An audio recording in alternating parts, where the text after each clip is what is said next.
Assalamu alaikum wa rahmatullahi ta'ala wa barakatu jama'a maza da mata barkan ku da warhaka barkan ku da wannan lokaci. A yau mun zo muku da wani abu wanda ba duk kowa ya san shi ba. A saman status na WhatsApp. Wani lokaci za ka ga mutum ya dora link na channel YouTube amma ba duk kowa ya sani ba. Za ka ga mutum ka shiga cikin status ɗin shi amma faske da ka kai wurin rubutu wannan saboda koren da waɗansu ba karantawa suka yi ba, wani da ya ga rubutu wannan kan sai ya soke wannan faske ba su gane abin da wannan abin yake nufi ba. To yau na yi wannan bidiyo ne saboda dan in fahimtar da ku wannan abin da yake nufi.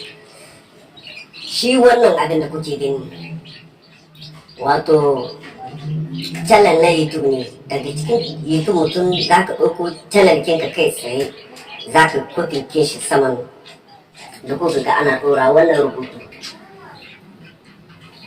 Dalilin sa ga ana ɗora shi saboda da channel ki YouTube kai za ka ɗauko direct ka ɗora shi a saman status kinka na WhatsApp saboda masu bibiyar ka, saboda masoyanka idan sun buƙaci al'amurka ayyukan da kake yi, waka, comedy, editor, wani abu dai makamancin haka, ba tare da sai sun ta yi su yi rubutu ko yin cewa na rubuta min wani bai iya rubuta ba. To daga cire haka ne kai ganin mutum ya ɗauko wannan abu ya ɗora a saman status ɗin shi saboda kai mai kallo da ka kawo rubutu nan da nashi da ka danna shi bar shi ka jira shi kaɗan zai kai ka cikin channel ɗin YouTube ɗin mutum. Yawa dan haka dama muka ce yau wannan bidiyo za mu yi shi saboda mawayan mu mutane kai a kodan da dama wani ba ga rubuta ya iya ba.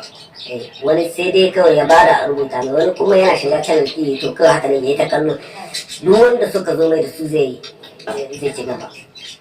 Yawa mun gode, na kula ni da talakawa Adar, dole subscribe a channel mai sunan Dan Adar TV 1, channel kuma na biyu Ezek 24. Mun gode.